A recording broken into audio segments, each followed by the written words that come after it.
Hi friends, எல்லாருக்கும் வணக்கம். So இந்த வீடியோவில் என்ன பார்க்க போகிறீங்க அப்படின்னா 10th ஸ்டாண்டர்டில் இருக்கக்கூடிய மாநில அரசு தான் பார்க்க போகிறீங்க. ஓகேங்களா? ஓகே, ஸோ ஸ்டார்ட் பண்ணிடலாம். ஸோ ஃபஸ்ட்டு என்னது அப்படின்னா, நான் அங்கங்கே இது மாதிரி ஹிண்ட் மாதிரி எழுதி வச்சுருப்பேன். ஓகேங்களா? ஸோ இப்போ மத்திய அரசு பார்த்தீங்க அப்படின்னா அவங்களுக்கு 5, மாநில அரசு எந்த பகுதி சொல்லுது அப்படின்னா 6. ஓகேங்களா? ஸோ மத்திய அரசுக்கு பார்த்தீங்கன்னா 52லேருந்து 151. ஓகேங்களா?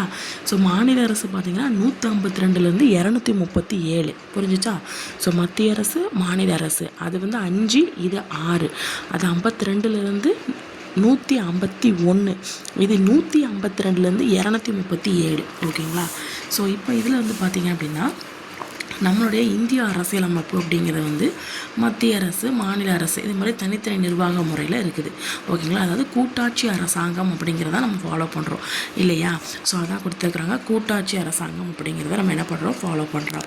ஓகேங்களா?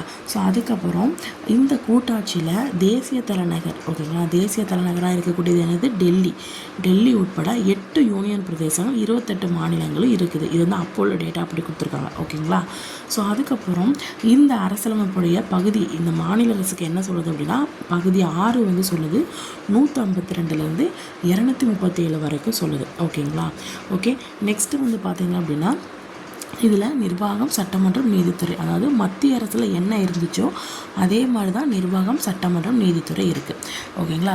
ஸோ இப்போ ஃபஸ்ட்டு பாயிண்ட் என்னது, மேலே எழுதிக்கோங்க, மத்திய அரசு, மாநில அரசு என்னன்னு எழுதிக்கோங்க. ஸோ அதுக்கப்புறம் கூட்டாட்சி அரசாங்கம்னு சொல்லி ஒரு பாயிண்ட் ஸ்டார் போட்டு எழுதுங்க. ஸோ அப்போ டெல்லி உட்பட 8 யூனியன் பிரதேசங்கள், 28 மாநிலங்கள்னு ஸ்டார் போட்டு எழுதிக்கோங்க. நெக்ஸ்ட்டு அடுத்த ஸ்டாரில் பகுதி 6 152 to 237 பிரிவு அப்படின்னு போட்டுருங்க. ஸோ அப்புறம் நிர்வாகம், சட்டமன்றம், நீதித்துறை 3 பிரிவு அப்படின்னு போட்டுருங்க. ஓகேங்களா? ஸோ அதுக்கப்புறம் இப்போ நிர்வாகத்துறை பார்க்க போகிறோம். ஸோ இதில் யாரெல்லாம் இருக்காங்க அப்படின்னா ஆளுநர் இருக்கிறார். ஸோ அதுக்கு முன்னாடி நம்ம இந்த டேபிள் காலமாக பார்த்துடலாம். ஓகேங்களா? ஸோ மாநில அரசு, நிர்வாகத்துறை, சட்டமன்றம், நீதித்துறை 3 பிரிவாக இருக்குது. அங்கே என்ன பார்த்தோம், குடியரசுத் தலைவர், துணை குடியரசுத் தலைவர், பிரதம அமைச்சர், அப்புறம் அமைச்சரவை குழுன்னு பார்த்தோம். இங்கே ஆளுநர், அதுக்கப்புறம் முதலமைச்சர், அதுக்கப்புறம் அமைச்சரவை. ஓகேங்களா? ஸோ அதுக்கப்புறம் சட்டமன்றம் பார்த்தீங்க அப்படின்னா அங்கே சட்டமன்றத்தை என்ன சொல்கிறாங்க, நாடாளுமன்றம் சொல்கிறாங்க. ஸோ மாநிலங்களவை, மக்களவைன்னு சொல்கிறாங்க. அதாவது மேலவை, கீழவை அப்படின்னு சொல்கிறாங்க. ஓகேங்களா? லோக்சபா, ராஜ்யசபா அப்படின்னு சொல்லி பிரிச்சிருந்தாங்க. ஸோ இதில் என்ன சொல்கிறாங்க அப்படின்னா சட்டமன்றம் தான் சொல்கிறாங்க. ஸோ இதில் சட்ட மேலவை, சட்டமன்ற பேரவை. ஓகேங்களா? அதாவது மேலவையும் பேரவையை கீழவைன்னு சொல்கிறாங்க. இதில் நெக்ஸ்ட் நீதித்துறைன்னு பார்த்தீங்க அப்படின்னா அதில் என்ன பார்த்தோம், உச்ச நீதிமன்றம் பார்த்தோம். ஓகேங்களா? அதுக்கப்புறம் தலைமை நீதிபதி, அப்புறம் அவங்க கீழே மற்ற நீதிபதிகள்லாம் பார்த்தோம். இங்கே உயர் நீதிமன்றம், அப்புறம் டிஸ்ட்ரிக்டில் உள்ள கோர்ட்டு, அதுக்கப்புறம் மற்ற நீதிமன்றங்கள். ஓகேங்களா? ஸோ அப்போ அதுக்கான நம்பர்ஸையும் நம்ம பார்த்துடலாம். ஓகேங்களா? ஸோ 157, 158 இது ஆளுநருடைய தகுதி. ஓகேங்களா? ஸோ எதுலேருந்து ஸ்டார்ட் ஆகுது, 152லேருந்து ஸ்டார்ட் ஆகுது. ஓகேங்களா? 152லேருந்து ஸ்டார்ட் ஆகுது. இதில் 157, 158 ஆளு 7. ஓகேங்களா? லாஸ்ட்டில் 7ல் முடியும் அப்படின்னு வச்சுக்கோங்க. தகுதியை பற்றி சொல்லும். ஓகேங்களா? 7, 8 தகுதியை பற்றி சொல்லும். 157, 158 தகுதியை சொல்லும், ஆளுநருடைய தகுதி. ஓகேங்களா? 154 ஆளுநரை பற்றி சொல்லும். ஓகேங்களா? ஸோ 154, 152ல் ஸ்டார்ட் ஆகுது. 154 ஆளுநரையும், 157, 158 அவருடைய தகுதிகளையும் சொல்லும். ஓகேங்களா? 154 அந்த நிர்வாக அதிகாரம், அவருடைய அதிகாரம். ஓகேங்களா? ஸோ அதுக்கப்புறம் அவருக்குன்னு ஒரு சிறப்புரிமை இருக்குல்ல, ஆளுநருடைய சிறப்புரிமை, அது எந்த இது சொல்லுது அப்படின்னா 361(1). ஓகேங்களா? 360 டிகிரி அவர் ரொட்டேட் பண்ணுவார் அப்படின்னு ஞாபகம். அப்போ 361 அது 1 ப்ராக்கெட்டுக்குள்ளே எக்ஸ்ட்ரா சேர்த்துக்கோங்க. ஓகேங்களா? ஸோ ஆளுநர் சிறப்புரிமை பற்றி சொல்லுது. அப்புறம் முதலமைச்சர் பார்த்தீங்க அப்படின்னா 163. ஓகேங்களா? ஸோ முதலமைச்சருக்கு 143 சொல்லதுக்கு பதிலாக நீங்கள் 163 அப்படின்னு சொல்லுங்கள். ஓகேங்களா? ஸோ 163. ஓகேங்களா? 163, 143 வேண்டாம், 163 சொல்லிக்கோங்க. ஸோ 163. ஓகேங்க. நெக்ஸ்ட்டு அமைச்சரவை 213. அதில் நம்ம என்ன பார்த்தோம், நமக்கு 123 பார்த்தோம். குடியரசுத் தலைவர் அவசர சட்டம் அப்படிங்கிறது 123 பார்த்தோம். இதில் 213. ஓகேங்களா? 213ங்கிறது உங்களுக்கு அமைச்சரவை. Okay, emergency. ஓகேங்களா? ஸோ அதுக்கப்புறம் சட்டமன்றம் பார்த்தீங்க அப்படின்னா 3, 5, 6 356. ஓகேங்களா? ஸோ 356. நெக்ஸ்ட்டு சட்டமன்ற மேலவை, கீழவை. இதில் மேலவை பார்த்தீங்க அப்படின்னா 6 வருஷம், கீழவை பார்த்தீங்கன்னா 5 வருஷம். இதுக்கு 30 வயசு. அதுக்கப்புறம் இதில் பார்த்தீங்கன்னா 1986 நவம்பர் மாதம் எம்ஜிஆர் அந்த இதில் தான் பின்னாடி நம்ம பார்ப்போம். ஓகேங்களா. ஸோ இது ஃபுல் டீட்டெயில்ஸாக கொடுத்துருக்கலாம், நான் ஷார்ட்டில் எழுதி வச்சுருக்கேன். ஓகேங்களா. ஸோ அடுத்ததில் பார்த்தீங்க அப்படின்னா இதில் 234 ப்ளஸ் ஒரு உறுப்பினர்கள் வந்து இருப்பாங்கன்னு சொல்லி போட்டிருக்கு. ஸோ மற்ற நீதிமன்றங்களை பற்றி என்ன சொன்னால் 165 வந்து சொல்லுது. உயர் நீதிமன்றத்தில் பார்த்தீங்க அப்படின்னா ஏஜ் வந்து 62 வயசு வரைக்கும் அப்படின்னு சொல்லியிருக்கு. ஓகேங்களா. நீதித்துறை வந்து 214. இந்த அமைச்சரை வந்து இங்கே கீழே இருக்குது 213, மேலே இருக்குது 214. 213 இங்கே 214, 213, 214. ஓகேங்களா. ஸோ மற்ற இந்த மாதிரி இதெல்லாம் வேறு எதுக்குள்ள ஷார்ட்கட் மாதிரி எழுதி வச்சுருக்கேன். ஸோ அது பின்னாடி பார்க்கும்போது சேர்த்து பார்த்துடலாம். ஓகேங்களா. ஸோ அங்கே கொடுத்து அதே தான் கொடுத்துருப்பேன். ஸோ 157 அங்கங்கே ஒரே ரிப்பீட்டாக எழுதும்போது கொஞ்சம் ஞாபகம் வரும், அதுக்காக தான். ஓகேங்களா. ஸோ 157, 158 ஆளுநருடைய தகுதி. ஓகேங்களா. ஸோ அதுக்கப்புறம் 158 3A இது வந்து பார்த்திங்க அப்படின்னா ஆளுநர் வந்து 2 அல்லது அதுக்கு மேற்பட்ட மாநிலங்களை ஆளுநராக வந்து என்ன பண்ணலாம், நியமிக்கலாம். அதாவது இங்கே இருந்து அண்டர்லைன் பண்ணியிருக்கு. இப்போ வந்து இது இருக்குல்ல. ஸோ இப்போ ஆளுநரை பற்றி நம்ம பார்த்துக்கிட்டு இருக்கிறோம். ஸோ ஆளுநரில் வந்து இவர் வந்து மாநில நிர்வாகத்துடைய மாநிலம், அதாவது ஸ்டேட்டுக்கு அரசியலமைப்பு தலைவர் அப்படின்னு சொல்கிறாங்க. ஓகேங்களா. ஸோ இவருடைய பெயரில் தான் மாநில நிர்வாகம் அப்படிங்கிறது செயல்படும். ஓகேங்களா. ஒவ்வொரு மாநிலத்துக்கும் ஒவ்வொரு ஆளுநர் வந்து இருப்பார். ஓகேங்களா. ஸோ சப்போஸ் ஏதாச்சும் ஒரு நிர்வாக சூழல் காரணமாக வந்து ஒரு ஆளுநர் வந்து 2 அல்லது அதுக்கு மேற்பட்ட மாநிலங்களில் என்ன பண்ணலாம் அப்படின்னா ஆளுநராக ஏற்கலாம். ஓகே. 2 அல்லது அதுக்கு மேற்பட்டதுன்னா 3ன்னு ஞாபகம் வச்சுக்கோங்க. அப்போ ஓகேங்களா. ஸோ அப்போ 158 3A ஆளுநர் வந்து 2 அல்லது அதுக்கு மேற்பட்ட இதில் வந்து என்ன பண்ணுவார், ஆளுநராக பதவி வகிக்கலாம். ஓகேங்களா. ஸோ அதுக்கப்புறம் 154 அப்படிங்கிறது வந்து அந்த நிர்வாக அதிகாரத்தை ஏற்கனவே அந்த பாக்ஸ்லேயே நான் சொன்னேன். ஓகேங்களா. ஸோ அப்போ 152லேருந்து ஸ்டார்ட் ஆகுது. 154ங்கிறது ஆளுநருடைய உங்களுக்கு நிர்வாகத்தை பற்றி சொல்லுது. ஸோ அதுக்கப்புறம் 157 158 வந்து உங்களுக்கு எது சொல்லுது அப்படின்னா அவருடைய தகுதியை வந்து சொல்லுது. அதுக்கப்புறம் 158ல் 3A அப்படிங்கிறது வந்து 1 அல்லதுக்கு மேற்பட்ட மாநிலங்களில் அவர் ஆளுநராக இருக்கலாம் அப்படின்னு சொல்லி போட்டிருக்கு. ஓகேங்களா. நிர்வாக சூழல் காரணமாக இருக்கலாம் அப்படின்னு சொல்கிறாங்க. ஸோ அதுக்கப்புறம் பார்த்திங்க அப்படின்னா ஆளுநர் நியமனம் பண்ணுறது. ஓகேங்களா. ஸோ ஆளுநருடைய அந்த என்னென்ன பகுதி பிரிவுன்னு பார்த்தோம். ஓகேங்களா. ஸோ பகுதியில் பிரிவு பார்த்தோம். ஸோ இப்போ அவரை எப்படி நியமனம் பண்ணுறது அப்படிங்கிறத பார்க்கலாம். ஓகேங்களா. ஸோ அஃப்கோர்ஸ் குடியரசுத் தலைவரால் தான் என்ன பண்ணுறாங்க, நியமனம் பண்ணுறாங்க. ஏன் அப்படின்னா இவர் வந்து ஒரு பெரிய போஸ்ட்டு, ஸ்டேட்லேயே ஒரு பெரிய போஸ்ட்டு, அப்போ குடியரசுத் தலைவர் தான். ஓகேங்களா. ஸோ குடியரசுத் தலைவரால் என்ன பண்ணுறாங்க, நியமனம் பண்ணுறாங்க. அப்போ நீங்கள் ஒரு ஸ்டார் போட்டு நியமனம் பை குடியரசுத் தலைவர் அப்படின்னு போடலாம். ஓகேங்களா. ஸோ பதவிக்காலம் அப்படின்னு போட்டு 5 years போட்டுட்டு, ஆனால் குடியரசுத் தலைவர் விருப்பத்து பேரில் அவர் வந்து பதவிக்காலம் மேபி நீட்டிக்கலாம், இல்லை கம்மி பண்ண வேண்டாம் அப்படின்னு சொல்லி விடவும் செய்யலாம். ஓகேங்களா. ஸோ இப்போ வந்து இப்போ ஒரு ஆளுநர் இருக்காருன்னா அவர் அந்த சொந்த மாநிலத்திலே ஆளுநராக இருக்க மாட்டார், வேறு ஒரு மாநிலத்தில் தான் ஆளுநராக இருப்பார். ஓகேங்களா. ஸோ அதுக்கப்புறம் குடியரசுத் தலைவர் வந்து ஒரு மாநிலத்துலேருந்து இன்னொரு மாநிலத்துக்கு போப்போ அப்படின்னு சொல்லி மாற்றதுக்கு அந்த அதிகாரம் வந்து குடியரசுத் தலைவருக்கு இருக்குது. ஓகேங்களா. பணித்திறப்பு கடிதத்தை யார்கிட்ட கொடுக்கணும்னா குடியரசுத் தலைவர் தான் கொடுக்கும். ஏன்னா குடியரசுத் தலைவர் தானே நியமிக்கிறாரு, அப்போ அவர்கிட்ட தான் கொடுக்கணும். ஓகேங்களா. ஸோ இந்த பாயிண்ட்ஸ் புரிஞ்சுட்டா. ஸோ அதுக்கப்புறம் இந்த சைடு பார்த்திங்க அப்படின்னா ஆளுநருடைய பணி நீக்கம். இப்போ வந்து அவர் வந்து ஏதோ ஒரு நடவடிக்கையில் ஏதாவது தழங்காக இருக்கார் ஏதோ இருக்குன்னு வச்சுக்கோங்களேன்.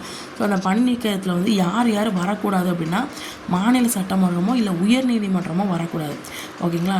ஏன்னா மாநில சட்டமன்றம் உயர்நீதிமன்றம் அவங்க முன்னாடி வந்து இவரை வந்து நம்ம வந்து பணி நீக்கம் பண்ணான்னு வச்சுக்கோங்க. அது வந்து இவருக்கு ஒரு இது மாதிரி தானே, உயர்ந்த பதவியில் இருக்கிறவர் அவங்க கீழே இருக்கிற 2 பேரையும் வந்து உடையில வந்து சேர்த்தோன்னு வச்சுக்கோங்க, கொஞ்சம் ஒரு மரியாதை குறைவு மாதிரி தான் அப்படின்னு ஞாபகம் வச்சுக்கோங்க. ஓகேங்களா. ஒருத்தர் வந்து எத்தனை முறை வேண்டுமானாலும் என்ன பண்ணலாம், ஆளுநராக நியமிக்கப்படலாம். ஓகேங்களா. ஸோ அதுக்கப்புறம் இதில் வந்து ஒரு 2 மரபை வந்து ஃபாலோ பண்ணுறாங்க. ஓகேங்களா. ஸோ என்னது அப்படின்னா இப்போ நான் ஆளுநராக நியமிக்கப்படுறேன்னு வச்சுக்கோங்க. ஓகேங்களா. நான் எந்த மாநிலத்தில் இருக்கணும் அந்த மாநிலத்தில், இப்போ நான் ஆல்ரெடி சொன்னதான், அது எந்த மாநிலத்தில் நான் வந்து வசிக்கணும் அந்த மாநிலத்தில் ஆளுநராக என்னை வந்து போட மாட்டாங்க. ஓகேங்களா. ஸோ அதுக்கப்புறம் மத்திய அரசு மாநில அரசு 2 பேரும் சேர்ந்து கலந்து ஆலோசித்ததுக்கு அப்புறம் தான் என்னோடய பேரை வந்து என்ன பண்ணணும், முன்மொழியணும் அப்படின்னு சொல்கிறாங்க. ஓகேங்களா. ஸோ இது அந்த 2 பாயிண்ட். நெக்ஸ்ட் வந்து பார்த்திங்க அப்படின்னா 158 3A இது ஆல்ரெடி சொன்னல, ஒருவர் வந்து 2க்கு மேற்பட்ட மாநிலங்கள் ஆளுநராக வந்து நியமிக்கப்படலாம். ஓகேங்களா. ஸோ அதில் வந்து ஆனால் அந்த ஊதியம் இருக்குல்ல, அந்த ஊதியம் படி அது எல்லாத்தையும் வந்து அந்தந்த மாநிலங்கள் வந்து அவருக்கு வந்து அப்படியே ஷேர் பண்ணி கொடுத்துக்கிடுவாங்க. ஓகேங்களா. ஸோ அதான் இந்த இது. நெக்ஸ்ட்டு வந்து பார்த்தீங்கன்னா ஆளுநர் ஆகிறதுக்கு தகுதிகள் என்னென்னு சொல்லி பார்க்கலாம். ஸோ 157 158 இந்த பிரிவு என்ன சொல்லுது அப்படின்னா அதோடைய தகுதிகள் நான் ஆல்ரெடி மேலே சொன்னால 157 158 அப்படிங்கிற தகுதியை வந்து சொல்லுது. சொல்லுது. ஸோ இந்தியன் சிட்டிசனாக இருக்கணும், 35 வயசு கம்ப்ளீட் ஆகிருக்கணும். ஸோ அதுக்கப்புறம் நாடாளுமன்ற உறுப்பினரோ இல்லை சட்டமன்ற உறுப்பினரோ இருக்கக்கூடாது. அந்த நாடாளுமன்றம் இங்கே சட்டமன்றம் அல்லது எதிலும் இருக்கக்கூடாது. ஸோ அதுக்கப்புறம் அவ்வாறு ஒருவேளை இருந்தார் அப்படின்னா ஆளுநராக அந்த பதவி ஏற்கிறாருன்னு வச்சுக்கோங்க. அந்த டைமில் பதவி அப்படியே ஆட்டோமேட்டிக்காக காலியாயிரும். ஓகேங்களா. ஸோ லாபம் தரக்கூடிய எந்த ஒரு தொழிலையும் அவர் ஈடுபடக்கூடாது. ஓகேங்களா. அதுக்கு வந்து பார்த்திங்கன்னா ஆளுநருடைய அதிகாரங்கள் மற்றும் பணிகள். இதில் வந்து பார்த்திங்க அப்படின்னா இப்போ ஆளுநர் இருக்கிறார்ல, ஸோ ஆளுநர் அப்படிங்கிறவர் வந்து மாநில நிர்வாகத்தோட தலைவராக மட்டுமே செயல்படுறது கிடையாது. நிறைய அதிகாரங்களும் அவர்கிட்ட வந்து இருக்குது. ஓகேங்களா. ஏன்னா இப்போ குடியரசுத் தலைவர் இருக்காருன்னா அங்கே குடியரசுத் தலைவர் தான் இங்கே எல்லோரும் ஹெட்டு. ஸோ அதே மாதிரி இங்கே வந்து மாநிலத்தில் ஆளுநர் தான் ஹெட்டு. ஓகேங்களா. ஸோ இப்போ வந்து 163 இது என்ன சொல்கிறது அப்படின்னா 163. ஓகேங்களா. ஸோ 163 143ங்கிறது 163 என்ன சொல்லியிருக்கேன், முதலமைச்சர் சொல்லியிருக்கேன்னா. ஸோ அப்போ வந்து அந்த முதலமைச்சருடைய அந்த ஆலோசனை அவரோட முதலமைச்சர் இருக்கார், அவர் ஹெட்டாக இருக்கிறாரு. ஸோ அவர் ஹெட்டாக இருந்து அவருக்கு கீழே என்ன இருக்குது, அமைச்சரவை இருக்குது. அந்த அமைச்சருடைய அட்வைஸ் படி என்ன பண்ணுறாரு, ஆளுநர் இருக்கார், சில நிகழ்வுகளை என்ன பண்ணுவார் அப்படின்னா நடத்தி கொடுப்பார். ஓகேங்களா. ஸோ மற்ற அதிகாரங்களை எல்லாத்தையும் என்ன பண்ணுவார், செயல்படுத்துவார். ஓகேங்களா. ஸோ அதுக்கப்புறம் பார்த்திங்க அப்படின்னா நிர்வாக அதிகாரங்கள். இதில் வந்து இப்போ மாநில சட்டமன்ற எலெக்ஷன் இருக்குன்னு வச்சுக்கோங்க. ஓகேங்களா. ஸோ அதில் வந்து பெரும்பான்மை கட்சி இருக்கும். ஓகேங்களா. பெரும்பான்மை கட்சியை வந்து வின் பண்ணியிருப்பாங்க. ஸோ அவங்கள தான் என்ன பண்ணுறாங்க, முதலமைச்சராக செலக்ட் பண்ணுவாங்க. ஸோ இப்போ வரும்ல, ஸோ அந்த இப்போ எலெக்ஷன் வருதுல்ல, ஸோ அதை சொல்கிறாங்க. ஓகேங்களா. ஸோ அதுக்கப்புறம் முதலமைச்சர் வந்து என்னென்ன பரிந்துரை பண்ணுறாரோ அதன்படி தான் அங்கே வந்து என்ன பார்த்தோம், குடியரசுத் தலைவர் பிரதம அமைச்சர் பார்த்தோம். பிரதம அமைச்சர் ஆலோசனைப்படி குடியரசுத் தலைவர் வந்து என்ன பண்ணுறாரு, அமைச்சரவை குழுவை இது பண்ணுறாருன்னு பார்த்தோம். அதே மாதிரி இங்கே வந்து அவருடைய முதலமைச்சருடைய பரிந்துரைப்படி என்ன பண்ணுவாங்க அப்படின்னா அமைச்சரவை வந்து என்ன பண்ணுறாங்க அப்படின்னா மற்ற உறுப்பினர்களை வந்து என்ன பண்ணுறாரு, செலக்ட் பண்ணுறாரு. ஓகேங்களா. யார், ஆளுநர் வந்து செலக்ட் பண்ணுறாரு. யாருடைய பரிந்துரைப்படி, முதலமைச்சருடைய பரிந்துரைப்படி யாரை செலக்ட் பண்ணுறாரு அப்படின்னா அமைச்சரவை. ஓகேங்களா. அமைச்சரவையில் இருக்கக்கூடிய உறுப்பினர்களை. ஓகேங்களா. ஸோ அதுக்கப்புறம் இன்னும் யாரெல்லாம் செலக்ட் பண்ணுறாரு அப்படின்னா மாநில அரசு பணியாளர் தேர்வாணைய குழு தலைவர், அப்புறம் உறுப்பினர், அந்த தலைவர் அதோடைய உறுப்பினர் எல்லாத்தையும் செலக்ட் பண்ணுறாரு. அது மட்டும் இல்லாமல் மாநில தலைமை தேர்தல் அதிகாரி, அது தேர்வாணையம், இது தேர்தல் அதிகாரி. ஓகேங்களா. ஸோ அது மட்டும் இல்லாமல் அவர் பணிக்காலம், அவருடைய பணியின் தன்மை, இது எல்லாத்தையும் அது வந்து சொல்லுவார். ஓகேங்களா. யார், ஆளுநர். ஓகேங்களா. ஸோ அதுக்கப்புறம் மாநில பல்கலைக்கழகங்களுடைய வேந்தராக வந்து செயல்படுவார். அப்போ கேட்பாங்க, மாநில பல்கலைக்கழகின் வேந்தராக செயல்படுபவர் யார் அப்படின்னா யார், நம்முடைய ஆளுநர். ஓகேங்களா. ஸோ துணைவேந்தரையும் என்ன பண்ணுறாரு அப்படின்னா துணைவேந்தர்களையும் நியமனம் செய்கிறாரு. ஓகேங்களா. ஸோ ஏதாவது ஒரு வந்து குடியரசில் வந்து ஏதாவது அவசர நிலை பிரகடனம் பண்ணுறாருன்னு வைக்காங்க. ஓகேங்களா. ஸோ பிரகடனம் செய்கிறாருன்னு வச்சுக்கோங்க. அந்த குடியரசின் பேரில் வந்து இவர் என்ன பண்ணுறாரு, மாநிலத்தை நேரடியாக என்ன பண்ணுவார், ஆட்சி செய்வார். ஓகேங்களா. ஸோ அதுக்கப்புறம் சட்டமன்ற அதிகாரங்கள் அப்படின்னு சொல்லி பார்த்தீங்க அப்படின்னா இவர் வந்து மாநில சட்டமன்றத்தோட ஒரு ஒருங்கிணைந்த பகுதியை ஒருங்கிணைந்த பகுதியாவார் அப்படின்னு சொல்கிறாங்க. ஓகேங்களா. மாநில சட்டமன்றத்துடைய ஒருங்கிணைந்த பகுதியாக இருக்கிறது யார் அப்படின்னா ஆளுநர். ஓகேங்களா. ஸோ இவர் வந்து சட்டமன்றத்தில் உறுப்பினராக இல்லை. ஓகேங்களா. ஆனால் என்ன பண்ணுறாருன்னா சில அதிகாரங்கள் வந்து இவர்கிட்ட இருக்குது. ஓகேங்களா. அது என்னென்னது அப்படின்னா இப்போ வந்து ஆளுநர் இருக்கிறார்ல, ஸோ அவர் வந்து என்ன பண்ணலாம், சட்டமன்றத்தை வந்து என்ன பண்ணலாம், கூட்டலாம், ஒத்தி வைக்கலாம், இல்லை கலைக்கலாம். அந்த உரிமை ஆளுநருக்கு இருக்குது. ஓகேங்களா. ஸோ எலெக்ஷன் முடிஞ்சிட்டு சட்டசபையில் முதல் கூட்டத்தொடர் அங்கே வந்து குடியரசுத் தலைவர் வந்து பேசுவாரா. ஸோ இவர் வந்து ஒவ்வொரு ஆண்டு அந்த கூட்டத்தொடர் இருக்கும்ல, முதல் கூட்டத்தொடரில் இவர் தான் பேசுவார், உரையாற்றுவார். ஓகேங்களா. ஸோ ஏதாவது மசோதா வந்து நிலுவையில் இருந்துச்சு அப்படின்னா என்ன பண்ணலாம், அந்த நிலுவையில் மசோதாவை கொஞ்சம் பாருங்கன்னு சொல்லி என்ன பண்ணலாம், அனுப்பி வைக்கலாம். ஓகேங்களா. சட்டமன்ற அவைக்கு என்ன பண்ணலாம், அனுப்பி வைக்கலாம். ஸோ நெக்ஸ்ட்டு வந்து பார்த்திங்க அப்படின்னா சபாநாயகர். ஓகேங்களா. ஸோ சபாநாயகரோ இல்லை துணை சபாநாயகரோ இந்த பணி காலியாக இருந்துச்சுன்னு வச்சுக்கோங்க. ஓகேங்களா. அப்போ அந்த சட்டமன்றத்தை வந்து தலைமை ஏற்று நடக்கக்கூடிய அந்த இது வந்து என்ன பண்ணலாம், யாரை வேணாலும் இவர் வந்து சொல்லலாம், ஆளுநர் வந்து நியமனம் பண்ணலாம். இப்போ நீ போய் பண்ணுப்பா அப்படின்னு சொல்லி என்ன பண்ணலாம், நியமனம் செய்யலாம். ஓகேங்களா. ஸோ அதுக்கப்புறம் வந்து ஆங்கிலோ இந்தியன்ஸ். ஓகேங்களா. அதில் வந்து அங்கே வந்து குடியரசுத் தலைவர் நியமனம் பண்ணுவாரா, எதில் நியமனம் பண்ணுவார், மக்களவையில் நியமனம் பண்ணுவார். இவர் என்ன பண்ணார், மாநில சட்டமன்றத்தில் என்ன பண்ணுறாரு அப்படின்னா ஒரு உறுப்பினரை வந்து என்ன பண்ணுறாரு, நியமனம் செய்கிறாரு. ஸோ அதுக்கப்புறம் பார்த்திங்கன்னா கலை, இலக்கியம், அறிவியல், கூட்டுறவு இயக்கம், சமூக சேவை, இதில் நல்ல சிறந்து விளங்குவாங்கள்ல. ஸோ அவங்கள வந்து தேர்ந்தெடுத்து மாநில சட்ட மேலவை இருக்குல்ல, மேலவை பேரவை. ஓகேங்களா. இருக்குல்ல. ஸோ அதில் வந்து 6ல் 1 பங்கு இடத்த வந்து இவங்களுக்காக நியமனம் செய்கிறாங்க. ஓகேங்களா. ஸோ அதுக்கப்புறம் இப்போ மாநில சட்டமன்றத்தில் ஏதாவது ஒரு மசோதா வந்து இது பண்ணுறாங்கன்னு வச்சுக்கோங்க. அப்போ ஆளுநர் வந்து இங்கே கையொப்பம் பண்ணணும், அங்கே குடியரசுத் தலைவர் கையொப்பம் பண்ணுறாங்க, இங்கே ஆளுநர் வந்து கையொப்பம் பண்ணணும். ஓகேங்களா. ஸோ அப்படி இது பண்ணதுக்கப்புறமா அதை வந்து அதுக்கப்புறம் அடுத்தடுத்த ப்ராசஸ் வந்து நடக்கும். ஓகேங்களா. ஆனால் சட்டமன்றத்தால் நிறைவேற்றப்பட்ட கூட ஒரு மசோதா இருக்குன்னு வச்சுக்கோங்க. அது வந்து இப்போ ஆளுநருக்கு அனுப்பி வைக்கிறாங்க, ஒப்புதல் கேட்பாங்க. ஆளுநர் வந்து சைன் போட்டு கொடுக்க சொல்லுப்பா அப்படின்னு சொல்லி ஒப்புதலுக்கு அனுப்பிவிட்றாங்க. ஆனால் ஆளுநர் வந்து என்ன பண்ணலாம், அவருக்கு இது ஓகேன்னா கையொப்பம் பண்ணலாம், இல்லை அப்படின்னா அப்படியே ஸ்டாப் பண்ணி வைக்கலாம். இல்லை போய் மறுபடியும் போய் பரிசீலனை பண்ணு அப்படின்னு சட்டமன்றத்துக்கு மறுபடியும் அனுப்பி விட்டுடலாம். ஓகேங்களா. ஸோ இந்த எல்லா ரைட்ஸும் அவருக்கு இருக்குது அப்படின்னு சொல்கிறாங்க. ஓகேங்களா, சட்டமன்றத்தில். ஸோ அதுக்கப்புறம் பார்த்தீங்க அப்படின்னா இப்போ 213 அப்படின்னு சொல்கிறாங்க. ஓகேங்களா. ஸோ 213 இப்போ ஆல்ரெடி நம்ம சொன்னோம்ல 123 வந்து குடியரசுடைய அவசரம். 213 அப்படிங்கிறது வந்து உங்களுக்கு அமைச்சரவையுடைய எமர்ஜென்சி. அதுக்கப்புறம் இங்கே வந்து 214 அப்படிங்கிறது வந்து 213 இது 214 நீதித்துறை. ஓகேங்களா. ஸோ இப்போ வந்து 213 பார்த்தோம் அப்படின்னா இப்போ நம்ம பார்த்தோம்ல அவசர நிலை. ஓகேங்களா.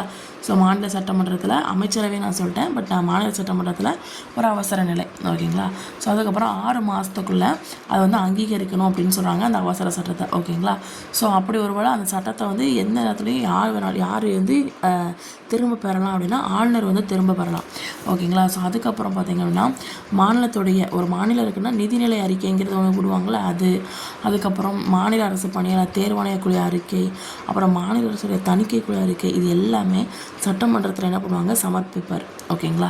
ஸோ அதுக்கப்புறம் பார்த்திங்கன்னா நிதி அதிகாரங்கள்னு சொல்லி பார்த்திங்க அப்படின்னா செலவு திட்டத்தை வந்து என்ன பண்ணுவாங்க தயார் செஞ்சு என்ன பண்ணுறாரு சட்டமன்றத்தில் வந்து என்ன பண்ணுவார் அறிமுகம் செய்வார். யார் ஆளுநர். அங்கே என்ன பண்ணுவார் குடியரசுத் தலைவர் வந்து என்ன பண்ணுவார் அந்த நிதி மசோதாவை பார்த்துட்டு என்ன பண்ணுவார் நிதி அமைச்சருக்கு அனுப்பி வைப்பார், மக்களவைக்கு போகும். அப்படியா. ஸோ அதே மாதிரி இங்கே ஓகேங்களா இங்கே வந்து யாருன்னா ஆளுநர். ஓகேங்களா. ஸோ தேவைப்பட்டால் துணை செலவு திட்டத்தை கூட என்ன பண்ணலாம் அறிமுகம் பண்ணலாம் அப்படின்னு சொல்கிறாங்க. ஸோ அதுக்கப்புறம் பண மசோதா வந்து சட்டமன்றத்தில் மட்டும்தான் அறிமுகப்படுத்த முடியும். ஓகேங்களா.